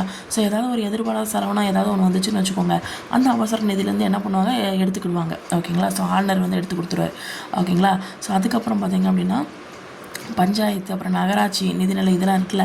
ஸோ இதை ஆய்வு செய்கிறதுக்காக என்ன பண்ணுவாங்க நிதி ஆணையம் அப்படிங்கிறத வந்து என்ன பண்ணுவாங்க ஒன்று அமைப்பாங்க. ஓகேங்களா. 5 வருஷத்துக்கு ஒரு அங்கே வந்து நீதிக்குழுன்னு சொல்லி பார்த்தோம்னா 2 வருஷத்துக்கு ஒன்று அப்படின்னு சொல்லி பார்த்தோம்ல. 2 வருஷத்துக்கு ஆமாம் ஒரு இடம் பார்த்தோம். ஓகேங்களா. ஸோ 3ல் ஒரு பங்கை 2 வருஷத்துக்கு ஒரு இடம் இருந்து நியமனம் பண்ணுவாங்கன்னு பார்த்தோம். ஸோ நெக்ஸ்ட் வந்து நீதித்துறை அதிகாரங்கள் பார்த்தீங்க அப்படின்னா நீதி அப்படின்னா தலைமை வழக்கறிஞர்களை வந்து நியமனம் செய்கிறாரு. ஓகேங்களா. தலைமை வழக்கறிஞர். ஓகேங்களா. ஸோ உயர்நீதிமன்றம் இங்கே என்னது அங்கே உச்சநீதிமன்றம்னா இங்கே என்னது உயர்நீதிமன்றம். ஓகேங்களா. ஸோ உயர்நீதிமன்றத்தை ஆலோசனை சொன்னதுக்கு அப்புறமா என்ன பண்ணுன்னா மாவட்ட நீதிபதிகளை அதுக்கு கீழே என்ன இருக்குது மாவட்ட நீதிபதிகள். ஸோ அவங்கள நியமனம் செய்கிறாங்க. அவங்களுடைய பதவி உயர் இது எல்லாத்தையும் வந்து பார்க்குறாங்க. ஸோ அதுக்கப்புறம் ஆளுநருடைய ஆலோசனை அவர் சொன்னதுக்கப்புறமா குடியரசுத் தலைவர் வந்து என்ன பண்ணுறாரு உயர்நீதிமன்ற தலைமை நீதிபதியை நியமனம் பண்ணுறாரு. எல்லாம் கேட்டுக்கோங்க. இங்கே ஆளுநர் இருக்கிறாரு, குடியரசுத் தலைவர்கிட்ட போய் சொல்கிறாரு, இந்த குடியரசுத் தலைவர் உயர்நீதிமன்ற நீதிபதியை நியமிக்கிறாரு. ஓகேங்களா. ஸோ அதுக்கப்புறம் இந்த ஆளுநர் இருக்கிறாரு உயர்நீதிமன்ற நீதிபதியோடு சேர்ந்து ஜாயின் பண்ணி யாரை நியமிக்கிறாரு மாவட்ட நீதிபதிகளை நியமிக்கிறார். ஓகேங்களா. ஸோ அதுக்கப்புறம் பார்த்திங்க அப்படின்னா குற்றவாளிகளை வந்து இப்போ கருணை மனு அடிப்படையில் என்ன பண்ணலாம் மன்னிக்கலாம். அங்கே பார்த்தோமா 72ன்னு சொல்லி பார்த்தோமா தண்டிக்கலாம், குற்றவாளியை அந்த தண்டனையை வந்து குறைக்கலாம், நிறுத்தி வைக்கலாம், மரண தண்டனை பெற்ற குற்றவாளியை தவிர மற்றவங்களை. ஓகேங்களா. ஸோ அதுக்கப்புறம் பார்த்திங்கன்னா விருப்புரிமை அதிகாரங்கள் இதில் வந்து பார்த்திங்க அப்படின்னா குடியரசுத் தலைவர் இருக்கிறாரு. ஸோ அவர் வந்து என்ன பண்ணுவார் அப்படின்னா அவருடைய பரிசீலனைக்காக என்ன பண்ணுவாங்க ஒரு ஆளுநர் இருக்கிறாரு, அவர் வந்து என்ன பண்ணுவார் ஒரு மசோதா வந்து என்ன பண்ணால் நிறுத்தி வைக்கலாம். ஆளுநர் நினச்சா மாநில சட்டமன்றத்தில் ஒரு மசோதாவை நிறுத்தி வைக்கலாம் அப்படின்னு சொல்லியிருக்காங்க. ஸோ அதுக்கப்புறம் இப்போ சட்டமன்ற பொது தேர்தல் வந்து நடக்குன்னு வச்சுக்கோங்க, அதில் வந்து எந்த ஒரு கட்சியும் அறுதி பெரும்பான்மை அப்படிங்கிறத வந்து எட்டல்னு வச்சுக்கோங்க. ஆளுநர் வந்து எந்த கட்சி இருக்கணும்னு சொல்கிறாரோ அந்த கட்சி தான் இருக்கும். ஓகேங்களா. ஸோ அமைக்கலாம் அந்த அவையை வந்து அமைக்கிறதுக்கு உரிமை வந்து ஆளுநருக்கு வந்து இருக்குது. அங்கே குடியரசுத் தலைவர் இருக்குல்ல. ஸோ அது மாதிரி இங்கே இவருக்கு இருக்குது. ஓகேங்களா. ஸோ சட்டமன்றத்தில் நம்பிக்கை வாக்கெடுப்பு. ஓகேங்களா. அதுலேயும் பெரும்பான்மையை நிரூபிக்க முடியாமல் போச்சு அப்படின்னா கூட ஆளுநர் என்ன பண்ணுவார் அப்படியே அமைச்சரவையே ஃபுல்லாத்தையும் கலைச்சிருவார். ஓகேங்களா. ஸோ அதுக்கப்புறம் அவசர கால அதிகாரங்கள் சொல்கிறாங்க. ஸோ இதில் வந்து பார்த்திங்க அப்படின்னா அரசியலமைப்பு சட்டப்பிரிவு என்ன சொல்லுதுன்னா 356. ஓகேங்களா. ஸோ அது என்ன சொல்லலாம் மாநில அரசை கலைக்கிறது. ஓகேங்களா. ஸோ குடியரசுத் தலைவருக்கு என்ன பண்ணலாம் மாநில அரசு இந்த அரசாங்கம் வந்து வேண்டாம்னு சொல்லி 356 குடியரசுத் தலைவர்கிட்ட போய் என்ன பண்ணலாம் சொல்லலாம். ஓகேங்களா. ஆளுநர் வந்து சொல்லலாம். ஓகேங்களா. ஸோ அப்படி இதாகிடுச்சு அப்படின்னா மாநில அரசு அப்படியே டோட்டலாக கலைஞ்சிரும். ஸோ அப்புறம் வந்து மாநிலத்தில் வந்து குடியரசுத் தலைவருடைய ஆட்சி நடைமுறைக்கு வரும். ஓகேங்களா. ஸோ குடியரசுடைய பிரதிநிதியாக மாநிலத்தை வந்து இவர் என்ன பண்ணுவார் ஆளுநர் வந்து நியமனம் செய்வார். ஓகேங்களா. ஆளுநர் வந்து இந்த அரசாங்கம் வந்து இந்த மாநில மாநில அரசு வந்து சரியில்லைப்பா அப்படின்னு சொல்லி குடியரசுத் தலைவர்கிட்ட போய் சொன்னோம் அப்படின்னா குடியரசுத் தலைவர் என்ன பண்ணுவார், ஆளுநருடைய அட்வைஸ் எப்படி என்ன பண்ணுவார், ஓகே கலைச்சிடலாம் அப்படின்னு முடிவு பண்ணுவார். அதுக்கப்புறம் குடியரசுத் தலைவர் ஆட்சி நடக்கும். யாருடைய வழி இதில் எப்படி அப்படின்னா ஆளுநருடைய வழியப்படி நடக்கும். ஓகேங்களா, நிர்வாகம் செய்வார். அதுக்கப்புறம் ஆளுநருடைய சிறப்பு உரிமைகள் என்னென்னு பார்த்தீங்க அப்படின்னா இதுக்கு முன்னாடி பார்த்தோன்னா 361 நம்பர் 1 360 டிகிரிலையும் நம்பர் 1 361 சிறப்பு உரிமை வந்து கொடுக்குறாங்க. என்னென்னது அப்படின்னா அவருடைய பணியும் சரி அவருடைய அதிகாரத்தையும் சரி. ஓகேங்களா, ஸோ இது வந்து அவர் எந்த ஒரு நீதிமன்றத்துக்கும் பதிலளிக்கணுங்கிற அவசியம் வந்து கிடையாது. ஓகேங்களா, ஸோ எந்த ஒரு நீதிமன்றத்துக்கோ இப்போ மாவட்ட நீதிபதிக்கோ இல்லை மாவட்ட நீதிமன்றமோ இல்லை அதுக்கு கீழே வேறு என்ன நீதிமன்றமோ இருந்தாலும் சரி இவர் வந்து பதில் சொல்லணுங்கிற அவசியம் கிடையாது. ஓகேங்களா, ஸோ அதுக்கப்புறம் இப்போ ஆளுநர் வந்து அவர் பதவியில் இருக்காருன்னு வச்சுக்கோங்க. அப்போ வந்து அவர் மேலே யாராவது குற்றச்சாட்டை சொல்கிறாங்களோ இல்லை அவரை வந்து கைது செய்யறதோ ஏதாவது இருந்துச்சுன்னு வச்சுக்கோங்க, அதை வந்து டேரெக்டாக போய் நீதிமன்றம் வந்து சொன்ன உடனே அப்படிங்கிறது மற்றவங்க செய்ய மாட்டாங்க. ஓகேங்களா, ஸோ அப்போ வந்து ஆளுநரை வந்து ஆளுநருங்கிறது வந்து ஒரு பெரிய பதவி. ஸோ அப்போ அந்த பெரிய பதவியை வந்து காலி பண்ணணும் அப்படின்னா குடியரசுத் தலைவரால் தான் முடியும். ஓகேங்களா, ஓகே. ஸோ அதுக்கப்புறம் முதலமைச்சர். ஸோ முதலமைச்சர்னு சொல்லி பார்த்தீங்க அப்படின்னா ஸோ இப்போ ஆளுநர் இருக்கிறாரு. ஸோ ஆளுநர் வந்து மாநிலத்துடைய பெயரளவு நிர்வாகி, முதலமைச்சர் தான் உண்மையான நிர்வாகி. அங்கே என்ன பார்த்தா குடியரசுத் தலைவர் பெயரளவு, அதுக்கப்புறம் பிரதம அமைச்சர் வந்து உண்மையானன்னு சொன்னோமா. ஸோ இங்கே வந்து சிஎம் வந்து உண்மையான நிர்வாகி. ஓகேங்களா, ஸோ அப்போ ஆளுநர் அப்படிங்கிறது வந்து அரசுடைய தலைவர், முதலமைச்சர் அப்படிங்கிறது வந்து அரசாங்கத்துடைய தலைவர் அப்படின்னு சொல்கிறாங்க. ஓகேங்களா, ஸோ அதுக்கப்புறம் பார்த்திங்கன்னா முதலமைச்சருடைய நியமனம் எப்படி இருக்குது அப்படின்னு சொல்லி பார்க்குறோம். ஸோ முதலமைச்சர் வந்து என்ன பண்ணுறாரு அப்படின்னா முதலமைச்சர் இருக்கிறாரு. ஸோ மாநில ஆளுநரால் என்ன பண்ணுறாங்க அப்படின்னா நியமனம் செய்கிறாங்க. ஓகேங்களா, ஸோ மாநில ஆளுநர் வந்து நியமனம் பண்ணுறாரு. அவர் எப்படி நியமனம் பண்ணுறாரு அப்படின்னா அந்த பெரும்பான்மை நம்ம ஓட்டு போட்டு செலக்ட் பண்ணுறோம்ல, அந்த பெரும்பான்மை கட்சி தலைவராக வந்து என்ன பண்ணுவாங்க, செலக்ட் பண்ணுவாங்க. ஸோ முதலமைச்சருடைய பதவிக்காலம் அப்படிங்கிறது வந்து நிர்ணயிக்கப்படுறது கிடையாது. ஸோ இப்போ வந்து சட்டமன்ற உறுப்பினர்கள் இருக்காங்களே, ஸோ அப்போ பெரும்பான்மை ஆதரவு எவ்வளோ வருஷம் இருக்கோ அத்தனை வருஷம் வரைக்கும் இவர் வந்து என்ன பண்ணலாம், அங்கே அதில் ஃபுல்லாக கண்டினியூ பண்ணலாம் அப்படின்னு சொல்கிறாங்க. அவர் தலைவராக நீடிக்கலாம் அப்படின்னு சொல்கிறாங்க. ஸோ அப்போ சப்போஸ் பெரும்பான்மை இழக்கிறாருன்னு வச்சுக்கோங்க. ஓகேங்களா, அவர் பதவியை வந்து என்ன பண்ணணும், ராஜினாமா பண்ணிடணும் அப்படின்னு சொல்கிறாங்க. ஓகேங்களா, ஸோ அதே மாதிரி 5 வருஷம் தான். ஓகேங்களா, 5 வருஷம் தான் அவருடைய பதவி காலம். 5 வருஷத்துக்குள்ளே ஏதாவது ஒரு ப்ராப்ளம் நடந்து அவரை வேண்டாம்னு சொன்னாங்கன்னா அப்போ வந்து நீக்கிடுவாங்க. ஓகேங்களா, ஸோ அப்புறம் வந்து நெக்ஸ்ட் என்னது அப்படின்னா முதலமைச்சருடைய அதிகாரங்கள் பணிகள் என்னன்னு சொல்லி பார்க்கும். ஓகேங்களா, ஸோ இது வந்து பார்த்தீங்க அப்படின்னா முதலமைச்சர் வந்து முதலமைச்சர் அவர் என்ன பரிந்துரை சொல்கிறாரோ அதன்படியே அப்படியே ஆளுநர் வந்து என்ன பண்ணுவார், அமைச்சர்களை நியமனம் செய்வார். ஓகேங்களா, ஸோ அவங்களுக்கான துறைகளை வந்து ஒதுக்கீடு செய்வார். யார் ஒதுக்கீடு செய்வாரோ ஆளுநர், யாருடைய பரிந்துரைப்படி, முதலமைச்சர் பரிந்துரைப்படி. ஓகேங்களா, ஸோ அதுக்கப்புறம் என்ன பண்ணால் அவருடைய அமைச்சரை வந்து அப்படியே டோட்டலாக மாற்றி அமைக்கிறார். ஓகேங்களா, ஸோ நெக்ஸ்ட்டு வந்து என்னென்னா அமைச்சரவை கூட்டம் இருக்குங்களா அதை வந்து தலைமையேற்று என்னென்ன முடிவுகள் எடுக்கணும்னு சொல்லி இது பண்ணுவார். யார், நம்முடைய முதலமைச்சர். ஓகேங்களா, அதுக்கப்புறம் அமைச்சர்கள் வந்து யாரையும் கட்டுப்படுத்தியோ இல்லை வழிநடத்தியோ இல்லை அவங்களோட ஃபுல் கண்ட்ரோல் நடவடிக்கை எல்லாத்தையும் என்ன பண்ணுவார், அவர் வந்து ஒரே இடத்துல வச்சுருப்பார். அதாவது என்ன ஒருங்கிணைச்சி வச்சுருப்பார். ஓகேங்களா, ஸோ நெக்ஸ்ட்டு வந்து பார்த்திங்க அப்படின்னா ஆளுநர் தொடர்பானவை அப்படின்றது பார்த்திங்க அப்படின்னா மாநில அரசு யாரெல்லாம் அவர் வந்து என்ன பண்ணுவார் அப்படின்னா ஆளுநருக்கு வந்து ஆலோசனை வழங்குறாரு. ஓகேங்களா, யார் வழங்குறாரு, சிஎம் வந்து வழங்குறாரு ஆளுநருக்கு. ஓகேங்களா, ஸோ மாநில அரசு வழக்கறிஞரை, அப்புறம் மாநில தேர்தல் ஆணையர், அப்புறம் மாநில அரசு பணியாளர் தேர்வு ஆணைய தலைவர், அப்புறம் அவருடைய உறுப்பினர்கள், மாநில திட்டக்குழு தலைவர், அப்புறம் உறுப்பினர்கள், மாநில நிதிக்குழு தலைவர், அப்புறம் அவருடைய உறுப்பினர்கள், இது எல்லாத்தையும் சிஎம் உடைய பரிந்துரையின்படி ஆளுநர் வந்து நியமனம் செய்கிறார். ஓகேங்களா, ஸோ நெக்ஸ்ட்டு சட்டமன்றம் தொடர்பானவைன்னு சொல்லி பார்த்தீங்க அப்படின்னா கூட்டத்தொடரை தொடக்கி வைக்கிறதுக்கும் சரி அது எல்லாமே வந்து என்ன ஒத்தி வைக்கிறதுக்கும் சரி ஆளுநருக்கு வந்து முதலமைச்சர் தான் என்ன பண்ணுவார், ஆலோசனை வழங்குவார். ஓகேங்களா, ஸோ அதுக்கப்புறம் பார்த்தீங்க அப்படின்னா இப்போ வந்து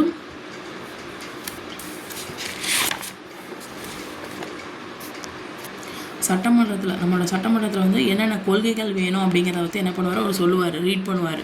கேட்டிருப்பீங்க, நிறைய நியூஸ்லலாம் பார்த்துருப்பீங்க. மசோதாவை வந்து என்ன பண்ணுவார், அறிமுகப்படுத்துவார். ஓகேங்களா, ஸோ சட்டமன்றத்தை வந்து கலைக்கிறதுக்கு ஆளுநருக்கு இவரும் பரிந்துரை வந்து செய்வார் அப்படின்னு சொல்கிறாங்க. ஸோ நெக்ஸ்ட்டு வந்து பார்த்திங்க அப்படின்னா அமைச்சரவை. இப்போ வந்து ஆளுநர் பார்த்தாச்சு, முதலமைச்சர் பார்த்தாச்சு, அடுத்து வந்து என்ன பண்ணுறோம், அமைச்சரவை பார்க்க போகிறோம். ஓகேங்களா, ஸோ அதுக்கப்புறம் மாநில சட்டமன்றம் இது மாதிரிலாம் வந்துடும். ஓகேங்களா, ஸோ அமைச்சரவை அப்படிங்கிறது வந்து மாநில சட்டமன்றத்துக்கு கூட்டு பொறுப்பு. அமைப்பு. அதில் என்ன பார்த்தோம், அமைச்சரவை குழுங்கிறது அமைச்சரவை இருப்பாங்களா அவங்க வந்து ஒட்டுமொத்தமாக மக்களவைக்கு பொறுப்பானவர்கள்னு சொல்லுவோம். இங்கே மாநில சட்டமன்றத்துக்கு கூட்டு பொறுப்பாக அப்படின்னு சொல்கிறாங்க. நெக்ஸ்ட்டு வந்து பார்த்திங்க அப்படின்னா இந்த அமைச்சரவை குழு அமைச்சர்கள் இருக்காங்களே அவங்க எல்லாமே சட்டமன்ற உறுப்பினராக இருக்கணும். அங்கே நம்ம பார்த்தோம்ல இதில் வந்து அவங்க வந்து நாடாளுமன்ற உறுப்பினராக இருக்கணும். அப்படி இல்லை அப்படின்னா 6 மாதத்துக்குள்ளே மறுபடியும் அவங்க வந்து என்ன பண்ணணும், அந்த உறுப்பினராகிறதுக்கான முயற்சிகள் எடுத்துருக்கணும்னு சொல்கிறாங்க. ஓகேங்களா. ஸோ அதே மாதிரி தான் இங்கேயும் சொல்கிறாங்க 6 மாத காலத்துக்குள்ள அவர் வந்து சட்டமன்ற உறுப்பினராக வந்து இருக்கணும் அப்படின்னு சொல்கிறாங்க. ஓகேங்களா. ஸோ சட்டமன்றத்தில் நம்பிக்கையில்லா தீர்மானம் அப்படிங்கிறதுக்கு நிறைவேற்றப்பட்டுச்சுன்னு வச்சுக்கோங்க. ஓகேங்களா. இந்த மாநில அமைச்சரை வந்து ராஜினாமா செய்யணும், இவங்க மேலே நம்பிக்கை இல்லை அப்படின்னு வச்சுக்கோங்க. இவங்க மேலே நம்பிக்கை இல்லைன்னா உடனே என்ன பண்ணுறாங்க, மாநில அமைச்சர் வந்து என்ன பண்ணும், அப்படியே ராஜினாமா செஞ்சுட்டு அப்படியே அடுத்த வேற ஒரு இது வந்து அமைச்சரை வந்து அமைக்கணும். ஓகேங்களா. ஸோ அரசு சட்டப்பிரிவு வந்து 163 ஓகேங்களா 163 ஓகேங்களா. இது என்ன சொல்லுது அப்படின்னா ஆளுநருக்கு வந்து ஆலோசனை சொல்கிறார். யார், நம்முடைய அமைச்சர், அதாவது அமைச்சரவை இப்படிலாம் உருவாக்குங்க அப்படின்னு சொல்லி என்ன பண்ணுறாரு, ஆலோசனை வழங்குறாரு. ஓகேங்களா. அப்போ 163(1) அப்படிங்கிறது வந்து முதலமைச்சரை முதலமைச்சர் ஹெட்டாக வச்சு ஓகேங்களா அந்த அமைச்சரவை குழு இருக்குல்ல அதை வந்து ஆளுநருக்கு ஏதாச்சும் தேவைப்பட்டுச்சு, ஒரு ஹெல்ப் எதுவும் தேவைப்பட்டுச்சு அப்படின்னா ஆலோசனை வழங்குறதுக்கு ஒரு இதாக இருக்கிறாங்க. ஓகேங்களா. ஒரு அட்வைஸ்ன்னு வச்சுக்கோங்க, ஒரு அட்வைஸ் வந்து கொடுக்குறாரு அப்படின்னு வச்சுக்கோங்க. ஓகேங்களா. ஸோ அதுக்கப்புறம் 163 இது 163(1) இதில் வந்து ஆளுநருக்கு ஆலோசனை வழங்குறதுக்கு அமைச்சரவை. ஓகேங்களா. ஸோ இதுவும் அப்படி தான். ஸோ முதலமைச்சரை தலைவராக கொண்ட அந்த அமைச்சரவை இருக்குல்ல அது வந்து ஆளுநருக்கு ஏதாச்சும் ஹெல்ப் தேவைப்பட்டுச்சுன்னா ஆலோசனை வழங்குறது. ஓகேங்களா. ஸோ அதுக்கப்புறம் 164(1) இதில் வந்து பார்த்திங்க அப்படின்னா ஆளுநரால் முதலமைச்சர் வந்து என்ன பண்ணுறாரு அப்படின்னா நியமிக்கப்படுறாரு. ஓகேங்களா. ஸோ நம்ம அர்னால்டை வந்து யார் நியமிக்கப்படுறாரு, ஆளுநர். ஓகேங்களா. அர்னால்டுங்கிறது நான் முதலமைச்சர் தான் சொன்னேன், சும்மா ஒரு இதுக்கு. ஓகேங்களா. அர்னாலு அப்படின்னா 6 நாள். ஓகேங்களா. அந்த ஒருத்தரால் தான் நியமிக்க முடியும். அப்போ அந்த ஒருத்தர்னால் எனது 1. ஓகேங்களா. ஸோ நெக்ஸ்ட்டு வந்து இந்த முதலமைச்சர் இருக்கார்ல அவர் உட்பட மொத்த அமைச்சர்களுடைய எண்ணிக்கை வந்து அந்த மொத்த உறுப்பினர்கள் எண்ணிக்கை 15 விழுக்காடை வந்து தாண்டக்கூடாது அப்படின்னு சொல்கிறாங்க. இது என்ன பிரிவு சொல்லுது அப்படின்னா 164(1)A தாண்டக்கூடாது. ஏ அப்படின்னா 164(1)A 15 தாண்டக்கூடாது அப்படின்னு ஞாபகம் வச்சுக்கோங்க. ஸோ நெக்ஸ்ட் வந்து அமைச்சருடைய அதிகாரங்கள், பணிகள். இது வந்து பார்த்திங்க அப்படின்னா கொள்கைகளை உருவாக்கி அதை நடைமுறைப்படுத்துவாங்க. ஸோ அதுக்கப்புறம் நிகழ்ச்சிகள் என்னென்ன இருக்குன்னு சொல்லி முடிவு செய்வாங்க. மசோதாக்களுக்கெல்லாம் ஆதரவு அளிப்பாங்க. ஸோ அப்புறம் நிலக்கொள்கை எல்லாத்தையும் நிதி கொள்கைகளை வந்து கட்டுப்படுத்துவாங்க. ஸோ மக்களோட மாநில நலனுக்காக என்ன பண்ணுவாங்க, வரி கொள்கையை வந்து முடிவு செய்வாங்க. ஸோ அதுக்கப்புறம் துறை தலைவர்களுடைய நியமனங்களை வந்து செய்வாங்க. ஸோ அதுக்கப்புறம் மாநிலங்களுடைய ஏதாவது பேச்சுவார்த்தை நடத்தணும், ஏதாவது பிரச்சனைகள் இருந்துச்சு அப்படின்னா தீர்க்கிறதுக்கான முயற்சிகளை வந்து எடுப்பாங்க. ஸோ அதுக்கப்புறம் ஒரு மசோதா வந்து சட்டமன்றத்தில் அமல்படுத்தப்படுதுன்னு வச்சுக்கோங்க. ஓகேங்களா. அது சாதாரண மசோதாவா இல்லை நிதி மசோதாவா அப்படிங்கிறத தீர்மானிக்கிறது இவங்க தான். ஓகேங்களா. அமைச்சரவை குழு தான். ஓகேங்களா. ஸோ அமைச்சரவையில் பார்த்தீங்க அப்படின்னா ஒவ்வொரு அமைச்சகத்தையும் வந்து என்ன பண்ணுவாங்க, கட்டுப்படுத்தி கண்காணிச்சுட்டு வருவாங்க. ஓகேங்களா. ஸோ அதுக்கப்புறம் வரவு செலவு திட்டம். ஓகேங்களா. இது வந்து அமைச்சரவையால் தான் இறுதி செய்யப்படுது. ஃபைனல் டிசிஷன் வந்து வரவு செலவு திட்டம் அப்படிங்கிறது வந்து அமைச்சரவை. ஓகேங்களா. ஸோ அதுக்கப்புறம் மாநில சட்டமன்றம் அப்படின்னு சொல்லி பார்த்தீங்க அப்படின்னா இது வந்து லாஸ்ட் ஹெட்டிங். ஓகேங்களா. ஸோ இதில் மாநில சட்டமன்றத்தில் பார்த்தீங்க அப்படின்னா இப்போ வந்து ஒவ்வொரு மாநிலம் இருக்குன்னு வச்சுக்கோங்க. அந்த ஒவ்வொரு மாநிலத்துக்கும் சட்டமன்றம் அப்படிங்கிறது இருக்கும் இல்லைங்களா. ஸோ ஒரு சில இதில் பார்த்தீங்க அப்படின்னா ஓரவை சட்டமன்றம் இருக்கும், ஒரு சில இதில் பார்த்தீங்கன்னா ஈரவை சட்டமன்றம் இருக்கும். ஸோ இப்போ ஈரவை சட்டமன்றத்துக்கான எடுத்துக்காட்டு என்னென்னு பார்த்தீங்கன்னா பீகார், கர்நாடகா, மகாராஷ்டிரா, உத்தரப்பிரதேசம், ஆந்திர பிரதேசம், தெலுங்கானா. ஓகேங்களா. ஸோ பீகார், கர்நாடகா, மகாராஷ்டிரா, உத்தரப்பிரதேசம், அதுக்கப்புறம் ஆந்திர பிரதேசம், தெலுங்கானா. ஓகேங்களா. ஸோ இப்போ வந்து கீழவைன்னு சொல்கிறாங்களே, ஸோ இது வந்து மக்களுடைய பிரதிநிதிகள் இருப்பாங்க. மேலவைன்னு சொல்லி பார்த்தீங்க அப்படின்னா மேலே யார் இருப்பா, படித்தவங்க. அப்போ ஆசிரியர்கள், பட்டதாரிகள், உள்ளாட்சி உறுப்பினர்கள் இவங்க எல்லாமே இருப்பாங்க அப்படின்னு சொல்கிறாங்க. ஓகேங்களா. ஸோ இப்போ நம்மளுடைய தமிழகத்தில் சட்டமன்ற உறுப்பினர்கள் இருக்காங்களே அவங்களோட மொத்த எண்ணிக்கையில், அதாவது 234 உறுப்பினர்கள் இருக்காங்களே அதில் வந்து அமைச்சர்களுடைய எண்ணிக்கை வந்து எவ்வளோ இருக்கும்னா 36 வரைக்கும் இருக்கலாம். அதாவது 36னா என்னது 15% வரைக்கும் இருக்கலாம் அப்படின்னு சொல்கிறாங்க. ஓகேங்களா. ஸோ நெக்ஸ்ட்டு வந்து பார்த்திங்க அப்படின்னா சட்டமன்ற பேரவை, அதாவது கீழவை. மேலவை தான் மேலவை, பேரவை தான் கீழவை. ஓகேங்களா. ஸோ இது பிரபலமானது அப்படின்னு சொல்கிறாங்க. ஸோ உண்மையான அதிகார மையம். ஃபஸ்ட்டு பாயிண்ட் 1 பிரபலமானது, செகண்டு உண்மையான அதிகார மையம், தேர்டு வயது வந்து ஒரு வாக்குரிமை அடிப்படையில் செலக்ட் பண்ணுறாங்க. ஸோ அதுக்கப்புறம் 4வது வந்து அந்த சட்டமன்ற உறுப்பினர்கள் எண்ணிக்கை இருக்குல்ல அதை வந்து அந்த எலெக்ஷனுக்கு நிற்பாங்கள்ல அவங்க வந்து மக்கள் தொகையை பொறுத்து ஒவ்வொரு மாநிலத்துக்கு வேறுபடும். ஒரு சில மாநிலத்தில் மக்கள் தொகை அதிகமாக இருக்கும். ஸோ அப்போ அதுக்கு தகுந்தப்போ நிறைய தான் போடணும் அது மாதிரி. ஓகேங்களா? ஸோ அந்த உறுப்பினரோட எண்ணிக்கை வந்து 500க்கு மிகாமல் இருக்கணும். அது மாதிரி 60க்கு கம்மியாக இருக்கக்கூடாது. ஓகேங்க, கம்மியாக இருக்கணும். ஓகேங்களா? அதாவது 60லேருந்து 500க்குள்ளே இருக்கணும் அப்படிங்கிறது ஞாபகம் வச்சுக்கோங்க. ஸோ அதுக்கப்புறம் பார்த்திங்க அப்படின்னா 5 வருஷம் பதவி காலம். 5 வருஷத்துக்கு முன்னாடி சட்டமன்றத்தை கலைக்கலாம். ஓகேங்களா?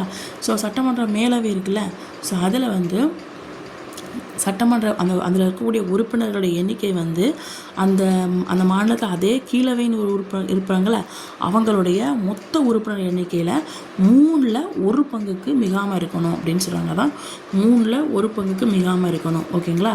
ஸோ அந்த உறுப்பினர்களுடைய எண்ணிக்கை வந்து 40க்கு குறையாமல் இருக்கணும். ஓகேங்களா? ஸோ 40க்கு குறையாமல் இருக்கும். அங்கே 60 to 500, இது வந்து 40. ஓகேங்களா?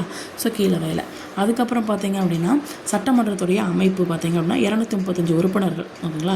ஸோ 234 உறுப்பினர்கள் வயது வந்த வாக்குறுதி அடிப்படையில் மக்களால் செலக்ட் பண்ணுறாங்க. ஒருத்தவங்க வந்து ஆங்கிலோ இந்தியன், ஆளுநர் வந்து நியமனம் செய்கிறார். அவ்வளோதான். ஸோ அமைச்சரவை மற்றும் அமைச்சரவை குழுக்கள் இது வந்து பார்த்திங்கன்னா அமைச்சருனா என்னது கேபினட் அப்படின்னு சொல்கிறாங்க. ஸோ இது வந்து ஒரு சிறிய அமைப்புன்னு சொல்கிறாங்க. இது வந்து அமைச்சருடைய உட்கரு மாதிரி அப்படின்னு சொல்லுவாங்க. அப்போ அமைச்சருடைய உட்கரு அப்படிங்கிறது கேபினட். ஓகேங்களா? ஸோ கேபினட் அமைச்சரில் மட்டும்தான் இது வந்து இன்க்ளூட் ஆகிருக்கும் அப்படின்னு சொல்கிறாங்க. ஓகேங்களா? ஸோ இது வந்து மாநில அரசுடைய உண்மையான அதிகார மையம் அப்படின்னு சொல்கிறாங்க. ஓகேங்களா? ஸோ இது கேபினட் இது. ஓகேங்களா? ஸோ அமைச்சரவை குழுக்கள் அப்படின்னு சொல்கிறாங்க. இது வந்து இந்த கேபினட் அப்படிங்கிறது நிறைய குழுக்கள் இருக்கும். ஓகேங்களா? ஸோ ஒரு குழுக்கு நிறைய குழுக்கள் இருக்கும். எது அப்படின்னா இந்த கேபினெட்டில். ஓகேங்களா? ஸோ 2 டைப்ஸ் இருக்குது. ஒன்று நிரந்தரமாக இருக்கும், இன்னொன்று தற்காலிகமாக இருக்கும் அப்படின்னு சொல்கிறாங்க. ஓகேங்களா? ஸோ இப்போ யார் வரா அப்படின்னா ஆளுநர் பார்த்தாச்சு, முதலமைச்சர் பார்த்தாச்சு, அமைச்சரவை குழு பார்த்தாச்சு, சபாநாயகர் வரார். ஓகேங்களா? ஸோ சட்டமன்ற உறுப்பினர்களிடையே அல்லது சபாநாயகர் மற்றும் துணை சபாநாயகர் என்ன பண்ணுறாங்க, தேர்ந்தெடுக்கப்படுறாங்க. சட்டமன்ற உறுப்பினர்கள் இருப்பாங்கள்ல, அந்த சட்டமன்றம் மாநிலத்துக்கு சட்டமன்றம் அவங்களுக்கு உறுப்பினர் இருக்காங்களா, ஸோ அவங்களுக்கு ஒரு ஹெட் வரும்ல, சபாநாயகர் துணை சபாநாயகர். ஓகேங்களா? ஸோ ஒரு 14 இப்போ சட்டமன்றம் இருக்குன்னு வச்சுக்கோங்க, ஒரு தீர்மானத்துக்கு 14 நாளுக்கு முன்னாடியே என்ன பண்ணணும் அப்படின்னா சபாநாயகர்கிட்ட நம்ம சொல்லிடணும், இந்த மாதிரி உங்களை பதவி நீக்கம் செய்ய போகிறோம்னு சொல்லி 14 நாளுக்கு முன்னாடியே சொல்லிடணும். ஓகேங்களா? ஸோ அதுக்கு முன்னாடி என்ன பண்ணுவாங்க அப்படின்னா சபாநாயகரை பதவி நீக்கம் செய்யும் அந்த தீர்மானத்தில் வாக்கெடுப்பு பண்ணுவாங்க. ஓகேங்களா? அதில் நிறைய உறுப்பினர்கள் வருவாங்கள்ல, ஸோ அதில் வாக்களித்தில் எல்லோரும் என்ன பண்ணணும், அந்த தீர்மானத்தை வந்து என்ன பண்ணியிருக்கணும், நிறைவேற்றிருக்கணும் அப்படின்னு சொல்கிறாங்க. ஓகேங்களா? ஸோ புதிய வேறு ஒரு சட்டமன்றத்தோட முதல் கூட்டம் வரும்ல, அது வரைக்கும் அவர் சபாநாயகர் வந்து பதவி வச்சுட்டு இருப்பார். ஓகேங்களா? ஸோ சபாநாயகர் சப்போஸ் இல்லைன்னு வச்சுக்கோங்க, துணை சபாநாயகர் வந்து என்ன பண்ணுவார், பதவி வகிப்பார். ஸோ சட்டமன்ற மேலவை, அதாவது சட்ட மேலவை பார்த்தீங்க அப்படின்னா விதான் பரிஷத் அப்படின்னு சொல்கிறாங்க. ஓகேங்களா? விதான் பரிஷத் மேலே. ஓகேங்களா? பரிசுத்தமாக இருங்கன்னு சொல்லி மேலே பார்த்து சொல்லுவாங்க, அப்படி ஞாபகம் வச்சுக்கோங்க. ஓகேங்களா? ஸோ இது வந்து மாநில சட்டமன்றத்தில் இதுவும் ஒரு அங்கம் தான். ஸோ 28 மாநிலங்களில் 6 மாநிலங்களில் சட்ட மேலவை அப்படிங்கிறது வந்து இருக்குது. ஓகேங்களா? ஸோ ஈரவை சட்டமன்றத்தில் பார்த்தீங்க அப்படின்னா மறைமுக தேர்தல் மூலமாக என்ன பண்ணுறாங்க அப்படின்னா உறுப்பினர்கள் வந்து என்ன பண்ணுறாங்கன்னா சட்ட மேலவையில் வந்து செயலாற்றுறாங்கன்னு சொல்கிறாங்க. ஸோ இது வந்து ஒரு நிரந்தர அவை அப்படின்னு சொல்கிறாங்க. இதை கலைக்க முடியாது அப்படின்னு சொல்கிறாங்க. ஓகேங்களா? ஸோ இதில் வந்து இவங்களுடைய பதவிக்காலம் பார்த்திங்கன்னா 6 வருஷம். ஓகேங்களா? ஸோ இதில் வந்து 3/4 உறுப்பினர்கள் வந்து 2 வருஷத்துக்கு ஒரு வாட்டி என்ன பண்ணுவாங்க, 2 இயர்ஸு. ஓகேங்களா? 3/4 வந்து என்ன பண்ணுவாங்க அப்படின்னா ஒரு 2 இயர்ஸ்க்கு ஒன்ஸ் என்ன பண்ணுவாங்க, ரிட்டையர்ட் ஆவாங்க. ஓகேங்களா? ஸோ இப்போ வந்து ஒருத்தவங்க வந்து சட்ட மேலவை உறுப்பினர் ஆகிறன்னு வச்சுக்கோங்க. ஃபஸ்ட்டு இந்தியன் சிட்டிசனாக இருக்கணும், 30 வயசு கம்ப்ளீட் ஆகிருக்கணும். ஓகேங்களா? தெளிவான மனநிலையுடையவராக இருக்கணும். ஓகேங்களா? ஸோ எந்த மாநிலத்தில் போட்டிடுறாலோ அந்த மாநிலத்தோட வாக்காளர் பட்டியலில் அவரோட பேர் வந்து இருக்கணும். ஓகேங்களா? ஸோ அதுக்கப்புறம் பார்த்தீங்கன்னா 1986, ஓகேங்களா? ஸோ 8/6 இதில் வந்து பார்த்தீங்கன்னா தமிழ்நாடோட சட்ட மேலவை அப்படிங்கிறது வந்து என்ன பண்ணாங்க, மசோதா மூலமாக என்ன பண்ணிட்டாங்க, தமிழ்நாட்டில் இருந்து சட்டமேலவை வந்து நீக்கியிருப்பாங்க. ஓகேங்களா? 1986 நவம்பர் 1. ஓகேங்களா? ஃபஸ்ட்டு வந்து என்ன பண்ணியிருப்பாங்க, நீக்கியிருப்பாங்க. ஓகேங்களா? இப்போ சட்டமேலவைக்கான தேர்தல் சொல்லி பார்த்தீங்க அப்படின்னா 3/4 உள்ளாட்சி அமைப்புகளாக செலக்ட் பண்ணுறாங்க. 12/1 3 உள்ளாட்சி, 12/1 பட்டதாரி, 12/1 பட்டதாரி ஆசிரியர்களால், அதுக்கப்புறம் 3/1 சட்டப்பேரவை. ஓகேங்களா? சட்டமன்ற பேரவை உறுப்பினர்களால். அப்புறம் வந்து 6/1 இந்த கலை, இலக்கியம், அறிவியல், சமூகம், சேவை, கூட்டுறவு இயக்கம் இவங்களை சிறந்துள்ளவங்களை அவங்கள வந்து ஆளுநர் வந்து நியமனம் செய்கிறார். ஓகேங்களா? ஸோ அதுக்கப்புறம் இந்த நம்பர் மட்டும் வச்சுக்கோங்க, 3/1 12/1 12/1 3ல் 1.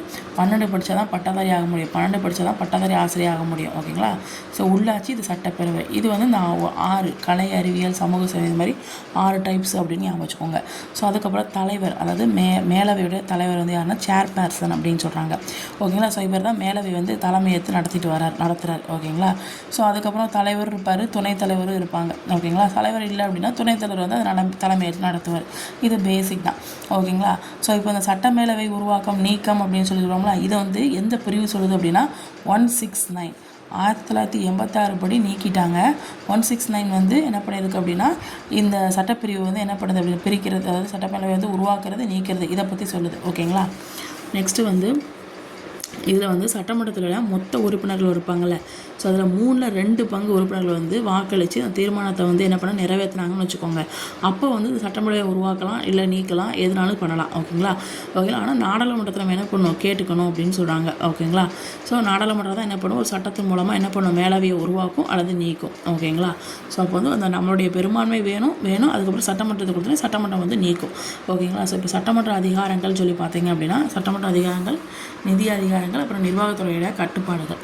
ஸோ சட்டமன்ற அதிகாரங்கள் சொல்லி பார்த்தீங்க அப்படின்னா இப்போ சட்டமன்ற அதிகாரத்தில் இப்போ மாநில பட்டியல் இருக்குல்ல, அதுலேயும் சரி, அதில் நிறைய துறைகள் இருக்கும் இல்லைங்களா?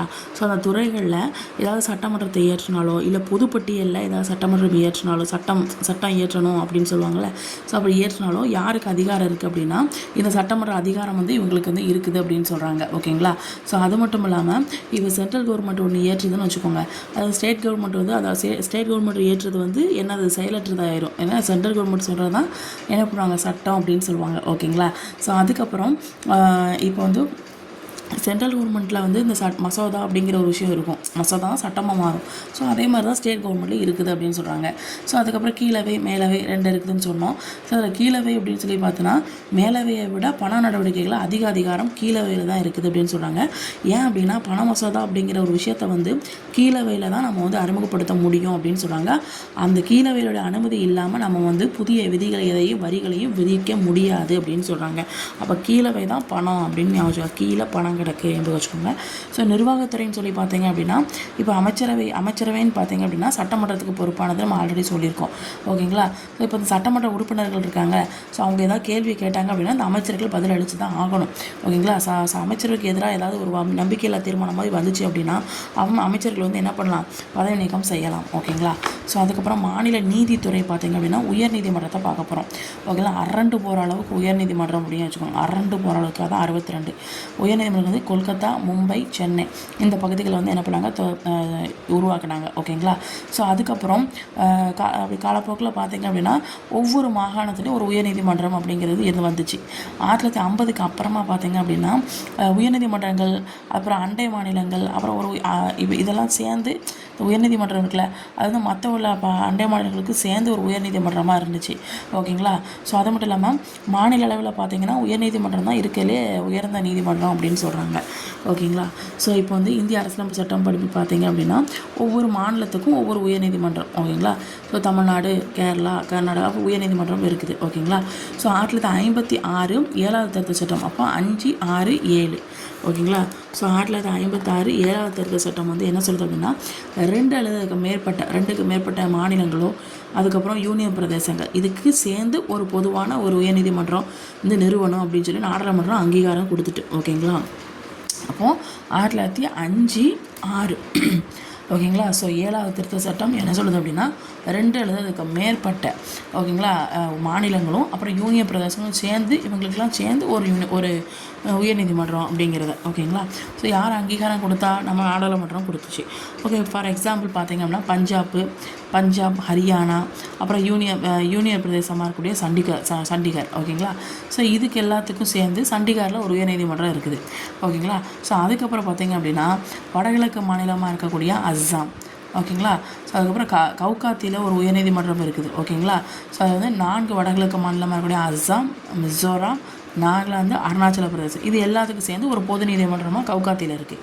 ஸோ அதுக்கப்புறம் இந்த நீதிமன்றத்துடைய பிரான்ச் எங்கெங்கெல்லாம் இருக்குது அப்படின்னா இட்டாநகர், கொஹிமா, ஐஸ்வால். ஓகேங்களா, இந்த இடத்துலலாம் இது அமைஞ்சிருக்குது அப்படின்னு சொல்கிறாங்க. ஓகேங்களா, டெல்லி வந்து ஒரு மாநிலமாக இல்லாமல் இருந்தால் கூட தனக்குன்னு அதுக்குன்னு ஒரு என்ன சொல்ல உயர்நீதிமன்றம் வந்து இருக்குது அப்படின்னு சொல்கிறாங்க.